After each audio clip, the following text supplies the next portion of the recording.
देखिए, किसानों के साथ भी बहुत बड़ा अन्याय हो रहा है। जैसा कि भारतीय जनता पार्टी ने, सरकार ने उनसे वादा किया था कि हम एमएसपी वापस लेते हैं, ये कानून वापस लेते हैं, मगर ज़बान से कहना अलग बात है और लिखत में करना अलग बात है। जैसा कि आपने संसद में कानून पास किया था, ऐसे ही आप बैक स्टैंड अगर आपने लिया है तो संसद में इसको रद्द कर देते, ना किसान बॉर्डर पे आते, ना इतना जान माल का नुकसान होता, किसान भी अपने घर चले जाते।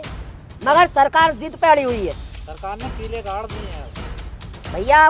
ये वही किसान हैं, ये वही किसान हैं जो आज हमारे देश के प्रधानमंत्री जी नरेंद्र मोदी जी हवाई यात्रा करते हैं, अमेरिका घूमते हैं, उन्हीं के टैक्स के पैसे से, उन्हीं के खून पसीने के टैक्स के पैसे से ब्रिटेन, अमेरिका, यूएसए और फ्रांस जाते हैं देश के प्रधानमंत्री जी। उन्हीं के लिए कीले गाड़ी जा रही हैं और गड्ढे खोदे जा रहे हैं। मैं उनको बताना चाहता हूँ, हमारे देश का किसान अगर बंजर ज़मीन में हरियाली उगाना जानता है तो समंदरों में रास्ते बनाना भी जानता है।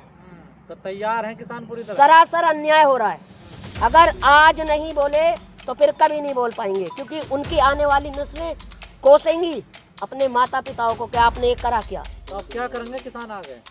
किसान अपने हक पे हैं, हक की मांग कर रहे हैं, बहुत अच्छी मांग कर रहे हैं, गलत नहीं है किसान। और आंसू गैस के गोले बरसाए जा रहे हैं। देखिए, ऐसा तो हमारे क्रांतिकारियों पर भी किया गया था। कितना जुल्म किया था अंग्रेजों ने, कितना जुल्म किया था, कितनी बंदिशें लगाई थी, मगर भगत सिंह या सुखदेव गुरु जैसे, अशफाकुल्ला खान जैसे, महाराणा प्रताप जैसे अगर यही सोचकर अगर कीले गाड़ी है या कुछ भी हुआ है, अगर वो अपने घर बैठ जाते तो आज ये अपने अपने हाथों में अब माइक लिए ना होते, किसी अंग्रेज के यहाँ टॉयलेट में बुर्श मारते हुए होते। कह रहे थे जो किसानों की मांग है ये बड़ी आसान नहीं है, इसमें बड़ा समय लगेगा। देखिए क्यों आसान नहीं है? क्या देश की जनता से या देश के किसान से ज़्यादा है? आखिर एक बात मुझे समझ में बिल्कुल नहीं आ रही है कि सरकार किस दबाव में है। क्या फिर मैं वही कहूँगा, इस देश को दो आदमियों के इशारे पर चल रही है सरकार, अडानी और अंबानी की। ये जो एमएसपी बिल है, शायद आपको पता ना हो कि ये उन्हीं को फ़ायदा पहुंचाने के लिए है। क्या आपको किसानों से ज़्यादा हो गए वो लोग? बीजेपी के मंत्री तो ये कह रहे हैं कि जो रिपोर्ट है वो कांग्रेस ने भी खारिज की थी 2004 में। देखिए, भारतीय जनता पार्टी की तो मानसिकता बन गई है विपक्ष पर हमला करना। सोते उठते बैठते खाते पीते या तो उनको राहुल गांधी दिखाई देते हैं या विपक्ष दिखाई देता है, कांग्रेस दिखाई देता है।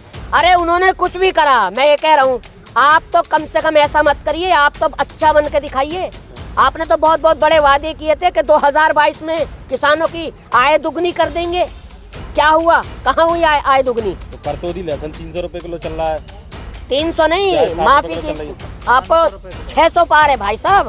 भारतीय जनता पार्टी 400 पार हो या न हो, मगर लहसुन 600 पार हो गया। तो 400 पार में कोई शक है बीजेपी नहीं होगी? देखिए, अगर भारतीय जनता पार्टी के पास और नरेंद्र मोदी के पास ईवीएम का जिन है तो वाकई में 400 नहीं 400 पार है। ईवीएम का रोना बंद करिए, बीजेपी कह रही है। ईवीएम का रोना बंद नहीं, बिल्कुल 100%। मैं देश के प्रधानमंत्री जी कहते हैं कि 56 इंच की छाती है। मैं कहता हूं, मैं गारंटी से कह रहा हूं, आप राहुल गांधी की बात छोड़िए, मेहताब हिंदुस्तानी के सामने चुनाव लड़ लें और बैलेट पेपर से चुनाव करा लें, अगर आप मेंबरी का भी चुनाव लड़ जाएं। बैलेट पेपर क्या करेगा? कांग्रेस टिकट देगी? क्यों? मैं जरूरी है कि मैं आज़ाद नहीं लड़ सकता? क्या आज़ाद मत के साथ पब्लिक नहीं होती, जनता नहीं होती? या मैं इस देश का वासी नहीं हूँ? आप कह रहे हैं कांग्रेसी प्रधान भी नहीं बन पाएगा। देखिए, ये देश की जनता है, ये देश की जनता जनार्दन है। अगर आपको आसमान पर बिठा सकती है तो जमीन पर भी पटक सकती है। ये भूल जाएं देश के प्रधानमंत्री जी और गृह मंत्री अमित शाह जी। हल्द्वानी आप गए, वहाँ पे आपने क्या क्या देखा? देखिए, इतना बुरा मंजर है वहाँ। मैं खैर गया तो नहीं हूँ, मगर मेरे जो वहाँ पर रिलेशन के लोग हैं उनको घरों में ताले लगा दिए गए, जबरदस्ती पुलिस घुस रही है। वहाँ का जो प्रशासन है, जो वहाँ की बच्चियाँ हैं, जो एजुकेटेड हैं, उनको इतनी बुरी तरीके से पीड़ित किया जा रहा है कि मैं आपको बता नहीं सकता। मेरी आंखों में आंसू आए। अगर बिल्डोजर से ही न्याय होने लगे तो बंद कर दो तो आप आग लगाओगे? इन थानों को बंद कर दो, इन कोर्टों को बंद कर दो, बैठ जाए अपने घर में वकील। तो थाना बना दिया गया, मदरसे तोड़ के थाना जला दिया, वाहन जला दिया। देखिए, जब तुम किसी के धर्म स्थल को तोड़ोगे अवैध बताकर, तो सामने वाला आप जब उसको उकसाओगे वो कुछ ना कुछ तो करेगा। आखिरकार आप कर क्या रहे हैं? आप सिर्फ 10 साल में मंदिर के नीचे मस्जिद ढूंढ रहे हैं, मस्जिद के नीचे बुद्ध ढूंढ रहे हैं। क्या आपने 2 करोड़ नौकरियां दी? क्या आपने स्मार्ट सिटियां बनाई? क्या आपने किसान की आय दुगनी की? क्या आपने शिक्षा पर काम किया? क्या आपने बेटी की रक्षा पर काम किया? दिक्कत बीजेपी से है या ईवीएम से है? देखिए, दिक्कत मुझे बीजेपी से नहीं, मुझे उनकी विचारधारा से है। इस EVM से देश, कोई दिक्कत नहीं। इस ईवीएम से भी दिक्कत है, क्यों नहीं है दिक्कत? अरे भारतीय जनता पार्टी चिल्ला चिल्ला के चिक चिक के कहती थी कि 3 तलाक 21 देशों में बैन है, हम इसलिए लाए हैं। अगर तुम कहते थे कि 21 देशों में 3 तलाक बैन है, तो ईवीएम भी वर्ल्ड में 5 देशों को छोड़ के पूरे वर्ल्ड में बैन है, तो आप क्यों नहीं करते उसको बैन? कहना डिजिटल युग है। अरे आपके मन में चोर है, आपके दिल में खोट है, आप चोरी करते हैं ईवीएम से वोट की, इसलिए आपको डर लग रहा है। सबूत है आपके पास? बिल्कुल है, हमें वक्त देना चुनाव आयोग, हम उसको डेमो दिखाएंगे। अभी अमेरिका के एक वैज्ञानिक का उसका जवाब आया है, बयान आया है कि जहां ईवीएम का प्रयोग हो रहा है वहां पर समझ लिए कि लोकतंत्र और डेमोक्रेसी खतरे में है। तो क्यों नहीं कर रहे आप? अरे दुनिया डिजिटल हो रही है, आप फिर वहीं जा रहे हैं पीछे की तरफ। देखिए, आज हमारे देश में 5 साल हो गए हैं, हमारे देश में जो पुलवामा अटैक, जो हमारे जवान शहीद हुए थे 40 जवान। पहली बात तो मैं माफ़ी चाहता हूँ, शुरू में ही मुझे श्रद्धांजलि देनी चाहिए थी। मैं भावपूर्ण नम आंखों से उनको श्रद्धांजलि दे। राजनीति हम नहीं करते, भारतीय जनता पार्टी करती है। वही भारतीय जनता पार्टी जिनके शवों पर बीजेपी का झंडा रखा गया, उनके फोटोओं पर वोट मांगा गया, आज उनके परिवारों को कोई पूछेगा जाकर कि आज उनका परिवार किस हालत में है, बच्चे किस हालत में है, उनकी बीवी, उनकी बहन, उनकी माँ किस हालत में है? सिर्फ ये जवानों के ऊपर, किसानों के ऊपर, बेटियों के ऊपर राजनीति करना जानते हैं और देश को गुमराह करना जानते हैं, और कुछ नहीं है इसके अलावा। कितना विकास हो रहा है देश में, काम कर रही है, इसलिए 400 प्लस जाएगी। बिल्कुल सही कह रहे हो आप। अगर काम भी हुआ है तो तुम लोगों का हुआ है, गोदी मीडिया का हुआ है या उद्योगपतियों का या पूंजीपतियों का? बताइए मुझे, गरीब जनता का। किसान वोट नहीं दे रहा, बेटी वोट नहीं दे रही, देश का नौजवान वोट नहीं दे रहा। आपने जो ये कुर्ता पहना सब बीजेपी की वजह से, विकास की वजह से। ये जो मैंने कुर्ता पहना है ना, ये मैंने अपने जो मेरे किसान है ना, जो टैक्स का पैसा देते हैं उनकी बदौलत है, ना कि देश के प्रधानमंत्री की बदौलत। राशन ले रहे हो महीने का। अरे तो भैया आ रहा है ना आपके घर में? आपको नहीं मिल रहा? आ रहा है ना।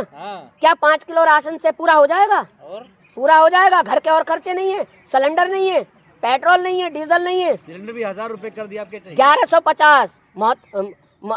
पत्रकार महोदय 100 रुपए कम मत बताइए, 1150 का है। 1150 आज मैं 2013 से स्मृति ईरानी को ढूंढ रहा हूँ। देश में पैसा है, जनता पर पैसा, तभी तो महंगाई हो रही है। देखिए कहाँ है जनता पर पैसा? और 99% अगर देश में पैसा है तो हमारे देश के उद्योगपतियों पर पैसा है, उद्योगपतियों पर, कमलनाथ पर, अडानी अंबानी पर, महेश चोकसी पर, विजय माल्या पर, ललित मोदी पर, नीरव मोदी पर, जो इस देश से बारी बारी देश से पैसा लेकर भाग रहे हैं। आप बहुत सीना ठोक के कहते थे मैं चौकीदार हूँ। क्या कह रहे हैं? कांग्रेस के पास पैसे नहीं है। भारतीय जनता पार्टी की जांच होने लगी ना, तो 10 साल में इतना पैसा और इतना भ्रष्टाचार का पैसा निकलेगा, इतना घोटाले निकलेंगे कि कांग्रेस को तो छोड़िए आप। एक दाग नहीं है घोटाले का बीजेपी पर। एक हफ्ते के लिए हमें ईडी और सीबीआई हमारे हाथ में दे दो और नेशनल मीडिया दे दो। ईवीएम मांगो हो, कभी ईडीआई सीबीआई मांगो, करना क्या कांग्रेस चाहते यही हो करेगी। आप लोग? हम तो ईवीएम से चुनाव चाहते ही नहीं। हम तो ईवीएम लाई तो ईवीएम कांग्रेस ही। अरे हम लाए थे, बिल्कुल सही कह रहे हो आप, मगर हम ईवीएम का गलत इस्तेमाल करने के लिए नहीं लाए थे कि हम वोट चोरी करें। हम लाए थे देश की जनता के भले के लिए लाए थे। हम बीजेपी की तरह वोट चोरी करने के लिए नहीं लाए थे। आज देख लीजिए, वकील सड़क पर हैं, जज सड़क पर हैं, देश का युवा सड़क पर है, तो इनको वोट दे के कौन रहा है? क्यों जीत रहे हैं? बीजेपी ने 2047 तक का प्लान बना लिया, कोई नहीं आ सकता देश में। देखिए, मैं फिर कह रहा हूं कि बीजेपी की या देश के प्रधानमंत्री की गारंटी तो छोड़िए, एक बार अगर आप देश में इतने लोकप्रिय हैं और तुम जनता के बीच में इतने बड़े नेता उनके लोकप्रिय हो और अपने आप को कहते हो 56 इंच की छाती, तो करवाते क्यों नहीं आप? ब्लेड पेपर से चुनाव करा लीजिए, दूध का दूध, पानी का पानी हो जाएगा। मोदी जी ने कसम खाई है, देश को विकसित बनाकर छोड़ेंगे। देखिए, हाँ, ये तो मुझे दिखाई दे रहा है कि विकसित कितना हो रहा है। तैयारी पूरी है। आ गया, 5G आ गया। आईफोन, आप शायद आपकी भूल है कि ये भी सब इंदिरा गांधी लेकर आए हैं। फोन जो आज मैं चला रहा हूँ ना, आईफोन और कंप्यूटर जो चला रहा हूँ, ये इंदिरा गांधी की बदौलत है।